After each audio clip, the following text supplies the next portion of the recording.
Alright, so welcome back to Heretic Wargaming. Today on the channel we have, for the first time, Thomas. Say hi, Thomas. Nice. Thomas has a mustache too. Yep. We'll talk about mustaches later. Anyways, so today we are playing ITC mission number 2, Cut to the Heart. And it is Tau versus Chaos Demons. So, yeah, we'll go over the armies here in a minute, and then we'll do deployment and all that fun stuff. So, let's go ahead and start over here with the Demon / Chaos Space Marines. So, today we are playing with new Faith and Fury rules. So, I've already squared it away with Thomas. He is cool, even though the book does not come out till next week. We pretty much all have the stratagems, rules, warlord traits, so on and so forth. So, today I am running with some of those rules in mind. So, we start out with, it looks like a big hodgepodge, but it's set up in a specific way. So over here, let's start out with a demon battalion. So we have a demon prince with a axe, corn. Obviously, I'm buying the Skull Reaver axe. Awesome. Right here, we have Sloppity Biopiper, doing Sloppity Biopiper things. I have 20 Bloodletters with the instrument and the banner. I also spent the CP to upgrade the banner, so that way I get the super upgrade stuff. We've got 30 Plague Bearers with just the icon, and 20 Plague Bearers with just the icon. Over here, we have another battalion. This is Alpha Legion Battalion. And so I have a Biker Chaos Lord. He has a Power Fist and dual Combi Bolters. We have a Smash Hammer Chaos Lord with a Jump Pack, Combi Bolter, and Thunder Hammer. We've got 3 units of just normal old Chaos Marines, and 3 Obliterators, all Alpha Legion. So, for this game, looking at his list, I'm probably not going to spend the extra. So, you, as Alpha Legion, you can spend 1 CP to make another guy a Warlord, and obviously buy relics and stuff. Looking over at, well, actually I might. Yeah, so I'm going to spend 2 CP, so I'm going to make him a Warlord, so he's going to get the Sniper trait, and another CP for the Relic Combi Bolter. So, I'm going to go ahead and take down my... Yeah. So I'm actually spending a lot of CP. I spent 2 CP here to put these guys in Deep Strike and buy the banner. CP here, 2 CP here, CP here. So lots of CP being spent. And then my last detachment is Supreme Command, 1,000 Suns. I've got Ahriman. I've got a Chaos Sorcerer with Combi Bolter, Staff, and Familiar. And then this is my Warlord, Demon Prince of Tzeentch with the... so I gave him the... Helm of Command and High Magister Warlord traits. So, do I want High Magister? Yeah, High Magister Warlord traits. So, I'm testing some new stuff out here. Mostly, I'm trying to mess around with these guys and some of the new Alpha Legion rules. So, and that is the list. 2,000 points of demons. So, let's go on over to Thomas and see what he brought. All right, Thomas, what'd you bring? All right, so I got a battalion detachment and a Tau. It's going to be pretty simple. I've got the 3 units of 5 Fire Warriors, 1 Shaw's Ray in the front. I'm running 3 elite units of 1 Shaw's Ray Battlesuit. Both these are going to be double bursts. I know they've got flamers. Double fusions, and then plasma and burst. Shaw's Rays will be annotated by the silver antenna. Okay. I'm also going to be running 3 Riptides. 1 with the ion and 2 with the high output bursts. Okay. And they're also going to have the shielded missile drones with them as well. Okay. Our Warlord is going to be the Ethereal in the back. Alrighty. He's going to be using the Pure Tide Neuro Engram trip. Okay. And then the other HQ is the Cold Star Commander. He's going to be running with the 2 fusions, the burst, and the missile pod on his shoulder. Alrighty. And then I also have, for my fast guys, I'm going to have 2 units of 4 shield drones. And then lastly, we're going to come off with the Hammerhead. Thank you. Is that also a heavy? Oh wait, these are elites. Those are elites. Yes. I forget about that. And these are fast attack. No, these are elites as well. The fast attack are the drones. So you can't. Whoa, no, you can have up to 6 elites, can't you? Yep. Oh wow. Okay. This is a super interesting list. So Thomas is learning his Tau. We've talked about like maybe ways to make this list slightly better, but he's been pretty much playing the Taunar, right? Yeah. So he's pretty much been, since he started playing, he got a Taunar for a steal, so he loves playing his Taunar, and so he's like, you know what, I'm gonna start trying some different stuff. So I think he already has ideas on how to make this list slightly better and get more some CP, but it'll be interesting because I have not faced this many crisis suits this edition. This is a lot of shots. It's gonna be a lot of firepower. That's a lot. That's a lot of shooting. So, and 2,000 points of Tau. So let's go deploy, and we will get to the game. All right, so we have deployed. So let's start over here at the demon side of the table. So I've deployed a unit of 5 Chaos Space Marines on the backside here. 2 units of 5 here inside the building near the objective. I've got the Skull Reaver prints, the Malefic Talon prints, Ariamon right here, Sloppity Bowpiper, my Biker Lord right here, and a unit of 30 Plague Bearers. And I'll explain why I did that here in a few. In Deep Strike, we have unit of Plague Bearers, unit of Bloodletters, the Smashy Chaos Lord. We have the Terminator Chaos Sorcerer with Warp Time and Prescience, and 3 Obliterators. The reason why I did this is because he did finish deploying first, and so I wanted to basically minimize how much CP I'd have to spend on random things. In his Deep Strike, he has the unit of Fusion. These are the Fusion ones. The Fusion suits and his Cold Star. Then, over on Thomas's side, so he has deployed, nothing over there, nothing on the hill. He's got a unit of Fire Warriors right there, 1 of his suits here, 2 more suits over here with the bulk of his drones. He's got the Hammerhead right here. These are the double, or the burst and plasma, and then the double burst right there. So plasma, burst, and we're treating this as a building, so because they have fly, they can hop on out, you know. He's got the unit of 5 Fire Wars there, unit of 5 Fire Wars there, and then the Ethereal is hiding back here. So, he always does. Awesome. All right. So, Thomas, would you like to go first? I think that's obvious. So, Thomas would like to go first, and I actually would not like to seize. Okay. All right. So, good luck, buddy. And we will come back after turn 1.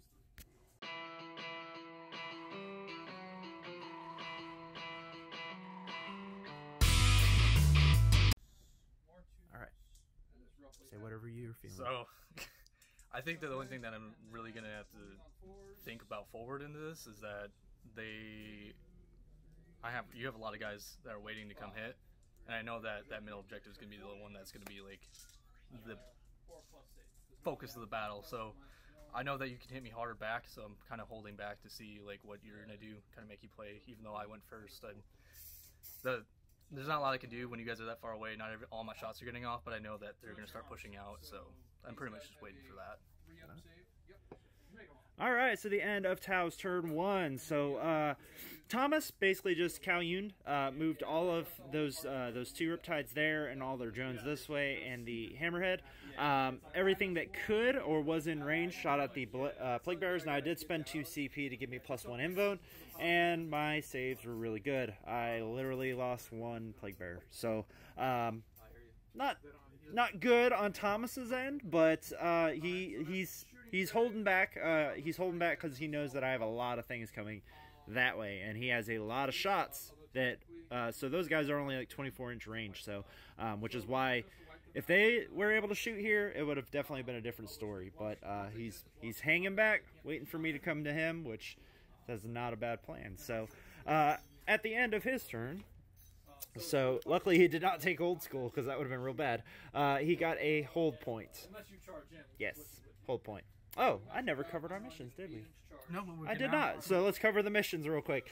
So, I took Big Game Hunter, because he's got Riptides, and I have to kill them. I took Old School, because Old School is cool.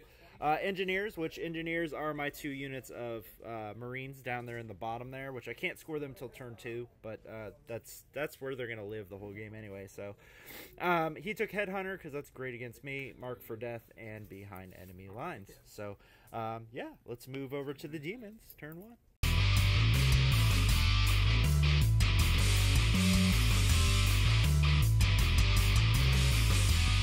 So turn 1 went really well because I just moved.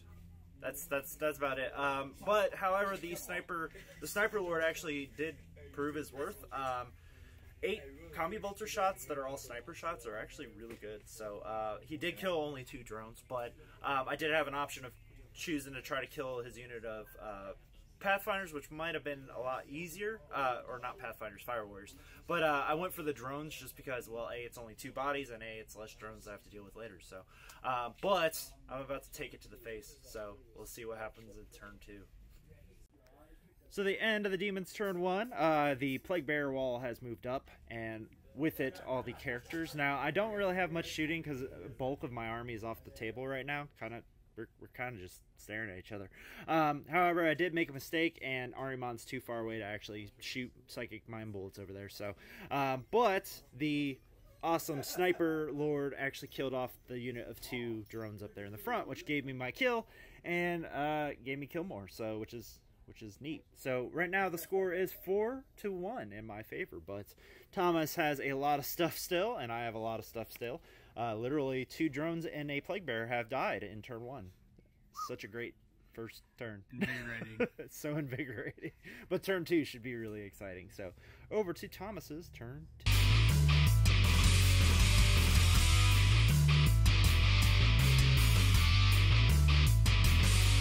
Yeah, I think I'm trying to focus on is just keeping them at bay. I know that you're going to probably take the middle objective at the end of this next turn, but I know that I've got you guys cut down enough where I'm going to start being able to cut down the rest of the Plague Bearers.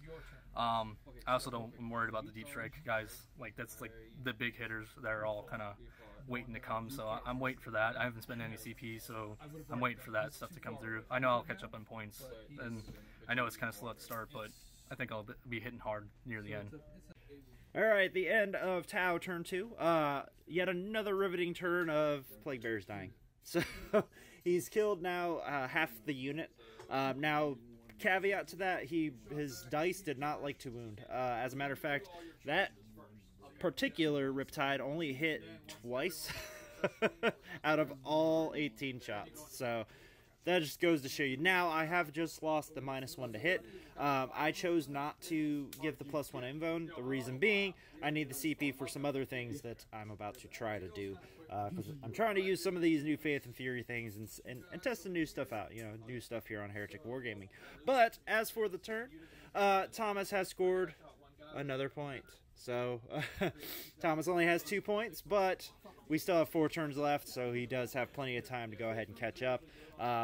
He still has stuff in Deep Strike, and he has zoned me out, so he did move those Crisis Suits over there. That way now I'm officially zoned out of that corner. But yeah, let's move on to Demon's turn 2.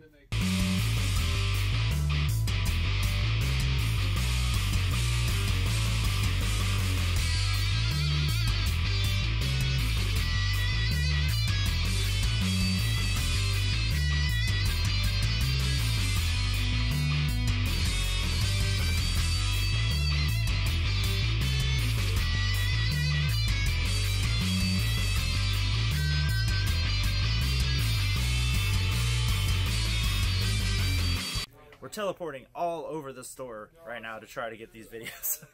So this turn was really good for the demons. I feel pretty confident in my strategy. The one thing I did mistake was maybe I feel like my biker captain should have done something else. He did move up. He had placed his ethereal around a bunch of shield drones, so maybe I should have just gone for the ethereal and maybe killed a few shield drones. Instead, I chose to shoot at some Crisis Suits and did 2 wounds, which was not a good exchange, because I'm pretty sure I'm going to lose the captain this turn. But other than that, I did kill a unit of suits. I put a Riptide at 6 wounds, so it's not a bad turn. I feel pretty good in my board positioning, and I still have a bunch of stuff in reserve, so we'll see what Thomas ends up doing, because he has to bring in all of his Deep Strikers. So turn 3. Alright, so the end of the Demon's turn, turn 2.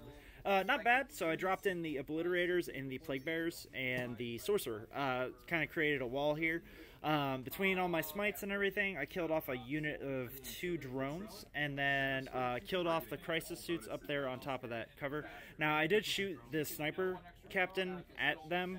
That might have been a bad idea. I was trying to actually kill one, but I actually failed all the wound rolls, which was real bad. I actually did just 2 wounds with the sniper thingy. Other than that, I put that Riptide at 6 wounds, and I killed a fire warrior right there. Now, however, the score is kind of lopsided right now, but he still has a lot of stuff off the table. So right now it is 7, 8, 9, 2, 2 on Thomas's side. He does have his fusion guys to come in. He's got his commander, but I'm feeling pretty good. I feel like I've pushed him into his corner, and so we'll see if Thomas can get out of my trap. I have played my trap card, so... Oh, I still have Bloodletters and Smash Captain too. So, and yeah, we'll come back at the end of Tao's turn 3.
Alright, so I think that that's a really good turn for me just because I know I'm taking out the wall of plague bearers that are coming towards me, and the other one's getting pretty low too. I think that once I wipe those guys out, I've got pretty much characters left to deal with. I still got a lot of my guys, even though I did lose a set of crisis suits, but it's not really that big of a deal. I think me holding my place and being a little bit patient is going to end up pushing me forward in this one.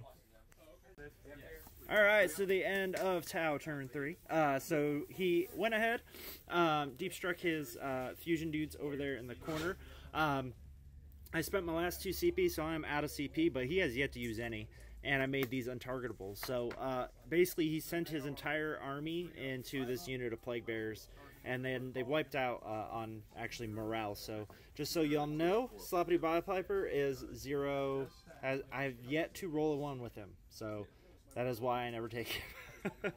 But other than that, he killed off a few in this back unit too. So he's back there in the corner. I am now out of shields, so now all my characters are exposed. So which might be bad. So I need to see how much damage I can do this turn. But the score right now, so he was able to get a headhunter point. He was able to get a mark for death point because each unit of the demons was actually a headhunter, and then or mark for death, and then the obliterators too. So, so right now he's at 2 kills for the turn, and he has yet to get behind enemy lines. So let's move to the demons, turn 3.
so great turn for the demons. Thomas's dice, not so good. I will say that his dice definitely helped this turn. I am noticing, at least with this iteration of the list, I don't have very much shooting other than the obliterators. And the obliterators this turn, they only killed 2 crisis suits out of a unit of 3. Now, it doesn't help that he has the 2-up armor save on the main dude, the sergeant or whatever they call him. And I did only roll AP -1, but in the end, I can say the obliterators are doing work. I think maybe I need to tweak a few things to make them better, but it was a good turn, though. The Bloodletters are actually doing something. This is the first game that they've done anything, so which is great for me. So, but we'll see what Thomas has. I know he still has more than enough shooting to kill a lot of stuff, so hopefully I live. The suits can't fail, though, can they? Leadership, I don't think they can. But anyways, so the end of Demons turn 3. So pretty good turn for me. I was able to securely get into pretty much his entire army. I will say Thomas's overwatches were not the best, and he did spend a few CP for like a repulsor shield and some other stuff. However, in the end, so we'll go down the line. We've got this Riptide is at 5 wounds left. Can those drones fail morale? I think they can, yeah. Let's roll for that. What's the range of the 10-up leadership thing? Is it 6 inches? I think it's 6 inches. Okay, yeah, he could fail then. So you lost 3? 3, yeah. This actually might matter for something. Nope, they're good. So yeah, killed or knocked him down. Killed 3 drones from one squad. Killed 2 drones there. This guy right here, I didn't really do anything to. Killed 1 drone on the squad in front of him. Killed that hammerhead there. I put that Riptide down to 3 wounds, and I killed 2 suits over there. So kind of just whittled down a little bit. Now the most important part of this entire thing. So I deep struck in over here with the Bloodletters and charged in, you know, kind of surrounded everything. He killed like 5 of them, and then I actually rolled a 1 for their leadership and got 5 back. So which meant I was able to actually, when I respawned a few up here 2 inches away from these Bloodletters here, I actually now hold this objective. So which was actually pretty huge because A, it denies him next turn, and it gave me a bonus point. So however, he can fall back, and he's gonna try to kill a bunch of stuff. So but I'm making him move. That's the most important thing. Make Tau Riptides move. That's how you win. But he still does have a bunch of fusion blaster dudes over there. So and yeah, so let's go over to the score. And so the score right now, I'm ahead by a lot, but yeah, we'll go to Thomas's because he can still try to table me. If he tables me, I lose. So I think that's kind of his plan at this point, is abandon the mission, try to table me. So yeah, let's go to the Tau's turn 4.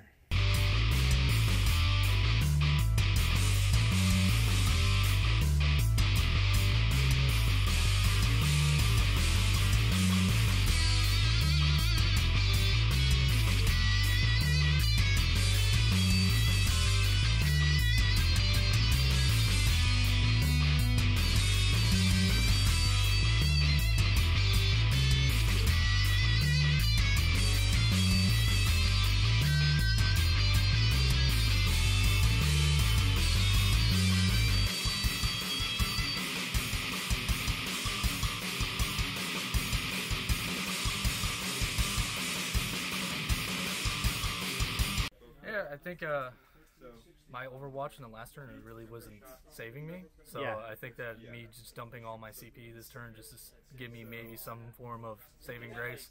It's coming out better. I just need to wipe up those characters. Mostly just thinking because I've got the 40-inch movement with my Cold Star Commander, that maybe tabling is an option. It's getting across the battlefield is really not going to be that big of an issue with him, and he hits hard and he's got no wounds on him, so I think that's pretty much the next step, is looking forward to like save the game, you know. Alright, so the end of Tau's turn 4. So he was able to eliminate all the Bloodletters. He was able to kill... What else did he kill? 1 Obliterator, and he killed the Demon Prince over there. So basically clearing out the stuff in front of him, but I still do have a few characters left. The biggest thing there was that... he's hitting on 5s and 6s pretty much because he had to fall back, and he did use pretty much all of his CP, so he Nova overcharged that guy, plus he used Nova branched. He healed him for 3 wounds. He did all sorts of stuff. So even though he kept all of his CP for the entire game, he used them all in one turn to basically just have a super turn. So, but I've just got some characters left. That's about it. But we'll see what happens at Demons turn 4.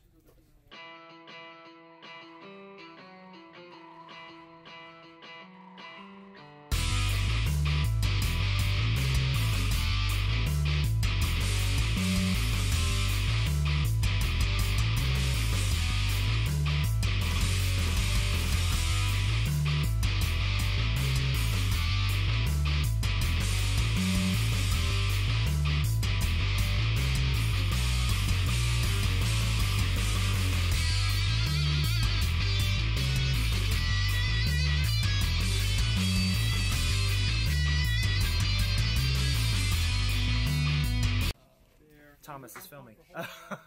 So hopefully this turn is a good indicator of what's to come. I'm hoping I've eliminated enough stuff that he can't now table me. I'm pretty sure I'm going to lose the Demon Prince. I'm about 99.9% sure I'm going to lose probably the Chaos Lord and the Sorcerer. And that last Obliterator is probably screwed too. But the thing is, though, at this point I'm so far ahead on the score that unless something really crazy happens, he's going to kill my stuff, but I'm going to win. So that's kind of the goal right now, is let him kill stuff and win. So we'll move on to his turn 5. There's 2 of them. All right, so the end of the Demons turn 4. So this turn I got kind of lucky. So that Demon Prince lived with 1 wound and was able to kill the Riptide there. Now I got lucky there because I actually did a Super Smite, which did 4 wounds to that Riptide. But I did take a Perils as well. So so I Perils one and did a Super Smite on the other. So y'all figure that out. My Chaos Lord made his charge into the Ethereal, squished him, just straight smashed him with his Thunder Hammer. And I decided not to charge the Sorcerer in there because he did not Overwatch with that Riptide on the right. I did charge the 2 Obliterators into the 2 drones that were in front of that Riptide, which when he didn't Overwatch, that's when I decided not to charge with him. And they killed the 2 drones consolidated in, and that Riptide actually did kill an Obliterator in close combat. So, but yeah, as y'all can see, that's pretty much the game right there. Yeah, he still has his Cold Star. He's got 1 Riptide. He's got the commanders up there. So, but the score.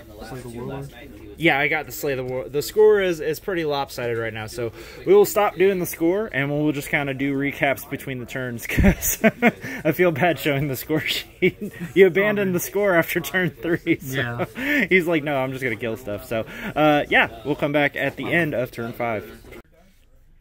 Alright, so the end of the turn 5.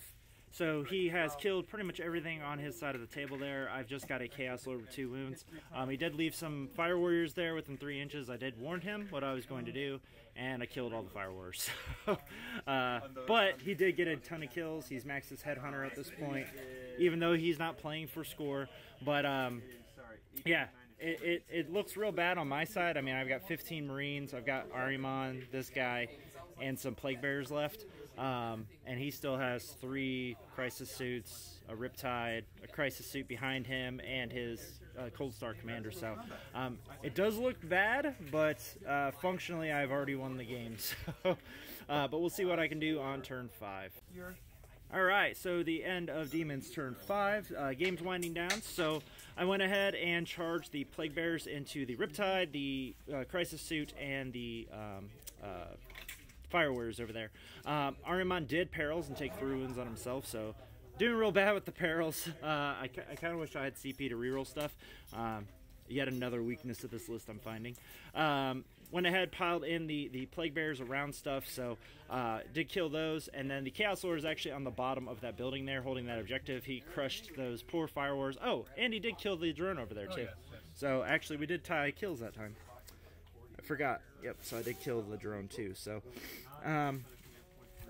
we will go to Thomas's. So, if you haven't noticed, we've stopped doing the in-between turn thing, because, yeah, Thomas is like, yeah, let's finish the game, because he wants to play another game. So let's go to turn 6. So Thomas's turn 6. He ended up killing pretty much a lot of stuff. He got really close to tabling me, though. I have Ahriman left, some Plague Bearers, and a few Chaos Space Marines. So let me go ahead and roll the Plague Bearers leadership real quick. So 3 plus 2, they're good. So, yeah. So he did hold one. He held one, and he killed 2 things. And he got a behind enemy lines point for hopping his Cold Star way the hell over here. So, yeah, we'll go into the Demons turn 6, and we'll do the post-game thought. All right, so the end of the game boiled down to Ahriman slayed Riptide. Yeah, Ahriman. But that's pretty much it. We rolled out to see if Ahriman could kill the Riptide. He did. Other than that, these rapid fired into him just to see what I could do. I did 1 wound. And then I will actually have charged those Plague Bearers into that last suit, which he might kill maybe 1 or 2. But the whole idea was to basically get them close enough to that objective to hold it. And his Crisis Suits, you guys can't see them, but they're actually in the back of that. That's actually a building that we're counting it as. So, and yeah, that's the game. So the final score was it was pretty much a landslide. Like I said, he pretty much had to table me after like turn 3 to even get the ability to possibly win. So, anywho, Thomas, what'd you think of the game? I think it was good. I think I played a little bit too slow. I think I should have been a little bit more aggressive in the start because, like you said, by turn 3 I was already behind on points. I definitely could have started smacking some of the guys that were on the table already in the beginning. Didn't help that, you know, some of the rolls in the beginning really weren't helping me, especially with the Plague Bears moving up. Yeah. Like that -1 to hit was really kind of making it struggle. Like Riptide's only hit on 4s already, Yeah. so getting the 4s to 5s is really, you know, the hard part. Yeah. But at the end of the day, I mean, it was just one of those where chaos is going to hit you hard. You know? Like, there's not a lot I can do. I can maneuver all I want, but once they start hitting the objectives, Tau kind of struggle with that. So Yeah, and I think you had a good game plan going into it. The fact of the matter is that because you played it so conservatively, I myself couldn't really hurt you. Yep. So the first 2 turns were just kind of wet noodle fights, and then turn 3 is when we really started turning on stuff. So exactly. But no, it was a good game. And you're learning. You're definitely learning a lot. He did forget a few rules that he like the target lots. Yeah, where he doesn't suffer the movement penalty for heavy weapons. Stuff like that. Like he would remember it like the next turn. He's like, oh crap, I forgot I had this piece of equipment. So I don't think it would have changed much though. I mean, still at the end of the turn, you had more bodies on the objectives, and that's what it was coming down to. Yeah, and yeah, I mean, it was a good game, and it definitely showed me the flaws with this list and some things that I got to work on. So yeah, the perils of the warp is a real thing. Oh my god, so many perils of the warp, especially when you run out of CP and you can't reroll it. Exactly. You're like, what the hell? Yep. Now all my psychers are killing themselves. So now it was a great game, buddy. Let's give the post-game handshake, and I'll see you guys on the next battle report.